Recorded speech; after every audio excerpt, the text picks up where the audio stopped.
Xi Jinping e Vladimir Putin têm sido vistos juntos com frequência, aparentando uma grande amizade. No entanto, o que poucos sabem é que, na verdade, Rússia e China estão mais para inimigos mortais. E é exatamente isso que a história revela. Recentemente, temos visto a triste invasão da Rússia na Ucrânia, mostrando que as relações internacionais estão cada vez mais tensas. E, infelizmente, essa situação está longe de se resolver. Uma das posturas mais misteriosas nessa história foi a da China, a segunda maior potência econômica do planeta. Enquanto muitos países condenaram a invasão russa, a China se mostrou aliada, ficando bem quietinha. Esse silêncio estratégico na Organização das Nações Unidas, mais conhecida como ONU, deixou muita gente intrigada. A ONU, que tem como uma das suas principais missões assegurar a paz e a segurança internacional, não conseguiu tomar uma posição firme contra a agressão russa, principalmente por causa do veto dos seus membros permanentes, principalmente a China. Altos funcionários chineses chegaram a dizer abertamente que apoiam as preocupações da Rússia com o aumento da OTAN no leste europeu. Eles culpam os Estados Unidos e a OTAN por prolongarem o conflito, fortalecendo armas aos ucranianos. E isso faz a gente se perguntar, será que a ONU realmente está cumprindo seu papel? A atitude da China de não se posicionar contra a Rússia na ONU não é só uma questão de amizade, mas na verdade uma decisão geopolítica estratégica cheia de interesses econômicos e militares. Aqui nesse documentário do Enigma, nós vamos mergulhar nos segredos e interesses obscuros por trás de cada atitude milimetricamente tomada pela China. Quais são os verdadeiros perigos que Xi Jinping oferece à Rússia? E como essa relação pode moldar o futuro da política global? Prepare-se para uma análise reveladora sobre um dos assuntos geopolíticos mais importantes da atualidade.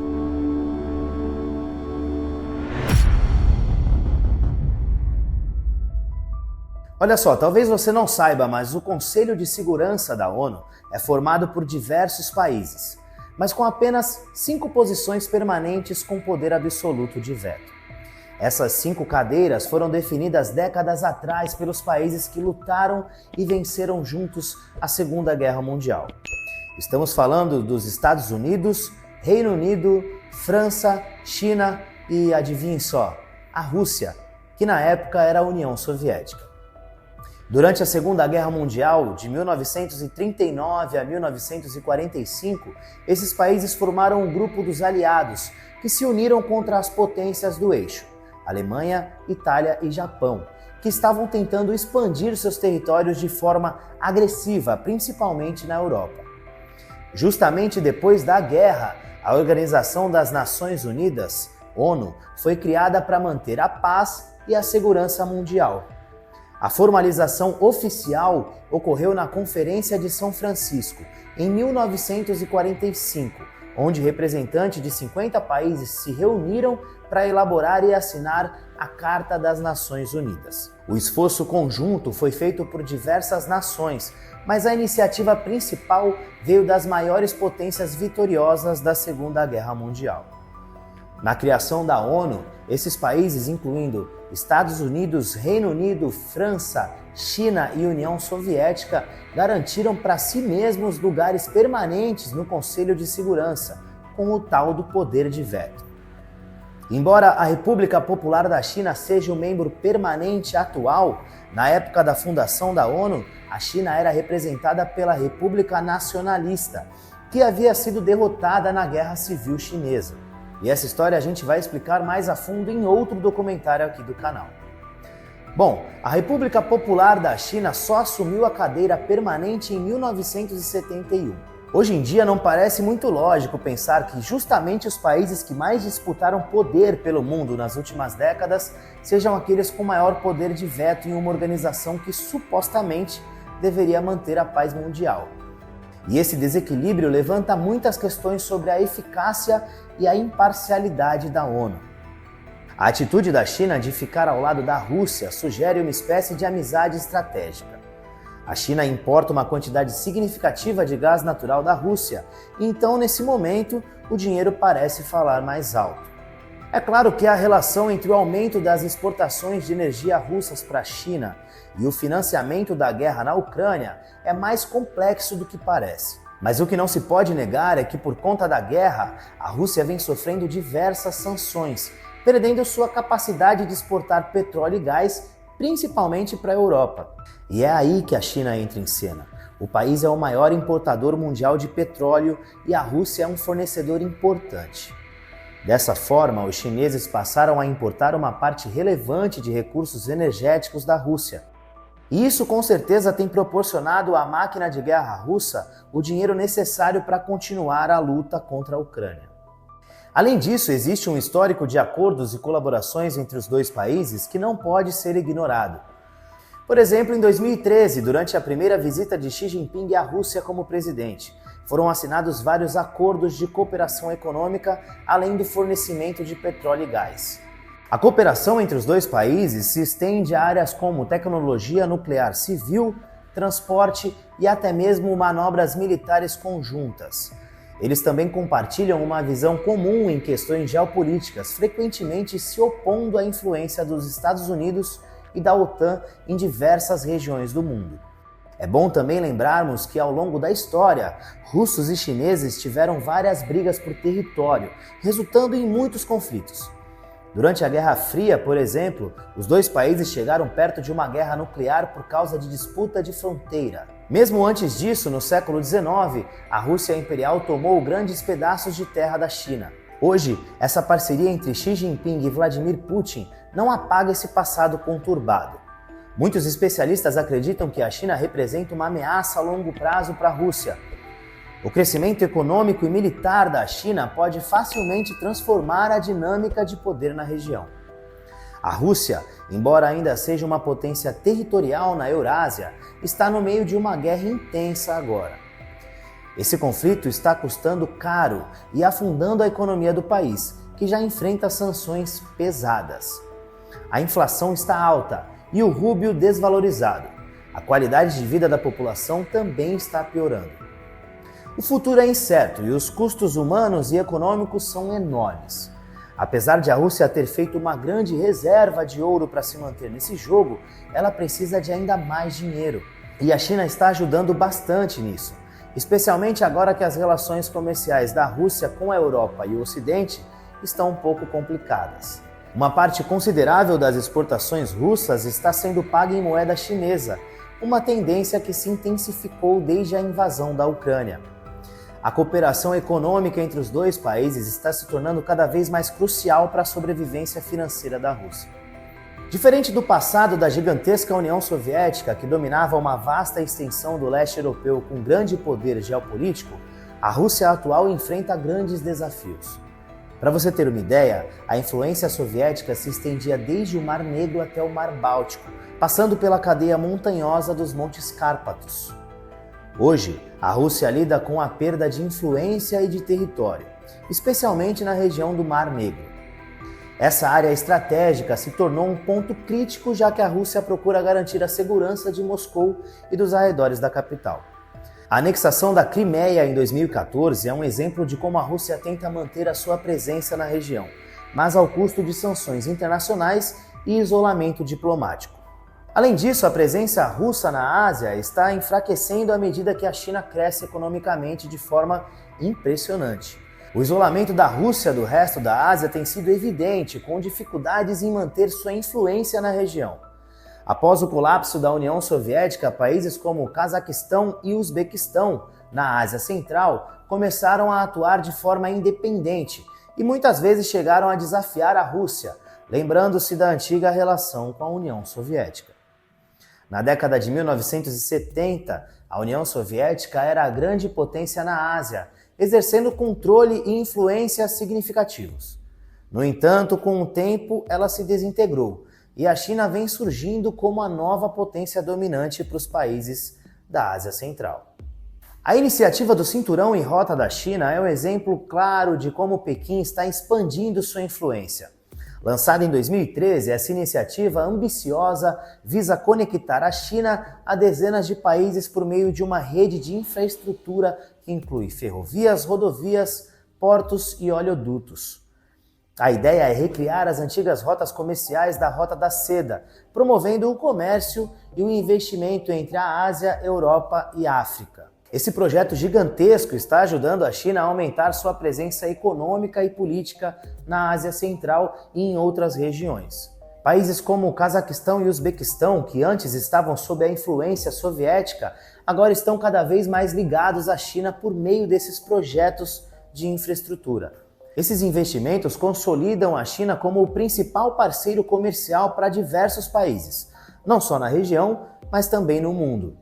Uma parte importante do projeto dos chineses é o Corredor Econômico China-Ásia Central, uma iniciativa projetada para impulsionar o desenvolvimento econômico e comercial na Ásia Central. O Corredor Econômico China-Ásia Central é uma rede abrangente de estradas, ferrovias, oleodutos e gasodutos que estabelecem uma conexão vital entre a China e os países da Ásia Central. Essa infraestrutura robusta visa facilitar o comércio e promover o desenvolvimento econômico sustentável na região, representando uma transformação significativa nas dinâmicas geopolíticas e econômicas locais. A iniciativa é parte do ambicioso projeto Iniciativa do Cinturão e Rota, criando novas oportunidades de comércio e investimentos em dezenas de países.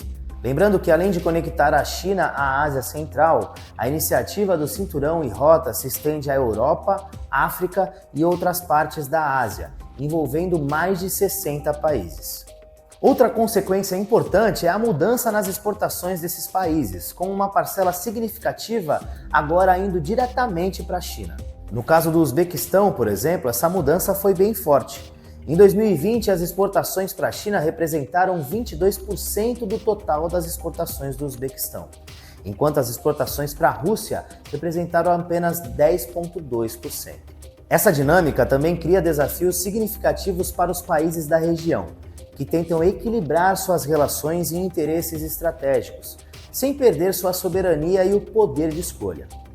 O dilema entre a China e a Rússia destaca a complexidade das alianças internacionais e suas implicações para a estabilidade e prosperidade de todos os países envolvidos.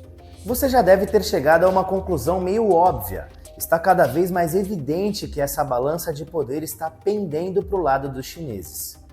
Ainda mais se a gente olhar para o passado.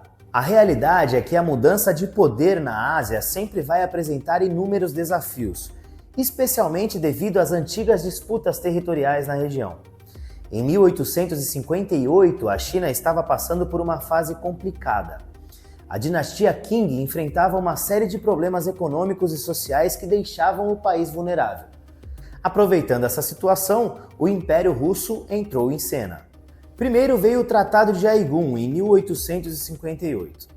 Basicamente, os russos usaram a fragilidade da China para forçá-la a ceder vastos territórios ao norte do rio Amur. Foi uma jogada estratégica para expandir o território russo. 2 anos depois, em 1860, a situação ficou ainda pior para a China com o Tratado de Pequim. Nesse tratado, a Rússia conseguiu abocanhar ainda mais terras da Manchúria. Foi mais um golpe para os chineses, que perderam uma região historicamente importante. E o resultado de tudo isso, a China acabou perdendo territórios significativos para os russos, incluindo a área onde fica hoje Vladivostok. Essa cidade se tornou um importante porto estratégico para a Rússia no Pacífico, mudando o equilíbrio de poder na região. Os chineses foram forçados a ceder a Manchúria aos russos, e até hoje essa região faz parte da Rússia. Delimitada pelo rio Amur ao sul, o Oceano Pacífico a leste, a fronteira sino-russa ao norte e a Coreia ao oeste, essa área é rica em recursos naturais. Inclui petróleo, gás natural, carvão e madeira, além de ser um importante centro de agricultura e manufatura.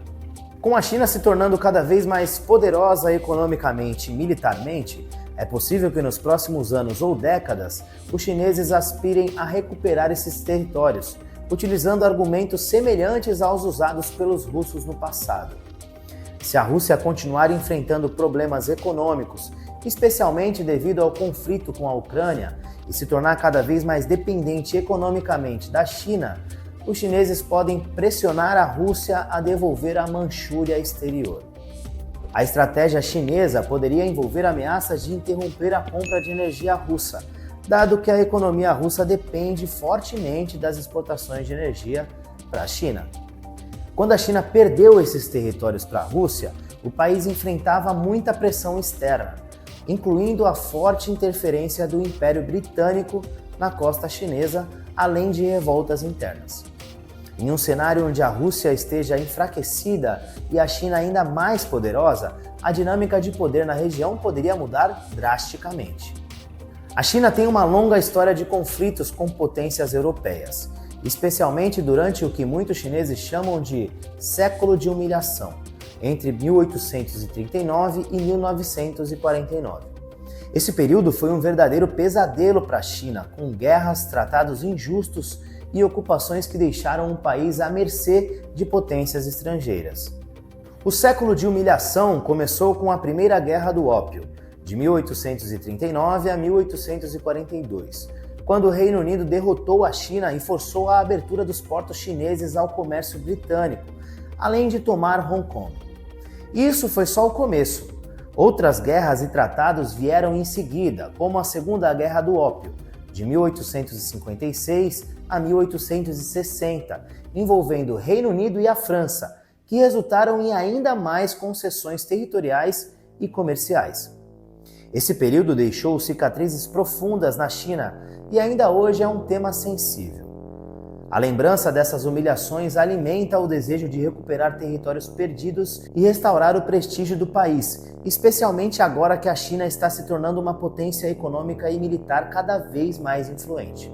E esse é mais um motivo pelo qual a Rússia deve ficar atenta. Hoje a presença chinesa na região é muito mais forte do que a presença russa. A China tem uma população muito maior, infraestrutura mais desenvolvida e um crescimento econômico meteórico, sendo a maior ascensão econômica da história da humanidade, principalmente se olharmos de 1990 para cá. E essa mudança de cenário tem implicações profundas não só para a geopolítica regional, mas também para as relações internacionais como um todo. A China está cada vez mais assertiva em suas reivindicações territoriais e em sua política externa, desafiando a ordem estabelecida e criando novas dinâmicas de poder. O impacto dessas transformações é vasto. Por exemplo, a crescente dependência da Rússia em relação à China não se limita apenas ao comércio de energia. A Rússia também está buscando mais investimentos chineses em infraestrutura e tecnologia para compensar o isolamento econômico imposto pelas sanções ocidentais. Ao mesmo tempo, a China está usando a sua influência econômica para expandir o seu alcance estratégico, não apenas na Ásia Central, mas também em outras regiões como a África e a América Latina, como a gente já falou antes aqui nesse vídeo. Essa situação cria um equilíbrio de poder delicado, onde os interesses econômicos e geopolíticos estão profundamente entrelaçados. A possibilidade de a China pressionar a Rússia para recuperar territórios históricos pode parecer distante agora que os países parecem amigos, mas não é totalmente fora de questão se as circunstâncias mudarem. A história nos mostra que alianças e rivalidades podem se transformar rapidamente, especialmente em tempos de mudança. A Segunda Guerra Mundial está aí para não nos deixar mentir. Agora, para entender melhor como a China se tornou uma potência global e os desafios que enfrenta, especialmente em relação a Taiwan, confira nosso documentário sobre o nascimento da nova China e a disputa com os Estados Unidos por Taiwan, que pode até levar a uma terceira guerra mundial. Nesse documentário, exploramos as raízes da ascensão chinesa e as complexas relações que moldam o futuro dessa região estratégica. Clique aqui no card para assistir esse nosso documentário. Se você está gostando do nosso conteúdo, se inscreve também no canal, deixa o seu like aqui no vídeo, tá bom? Tamo junto, até uma próxima. Tchau!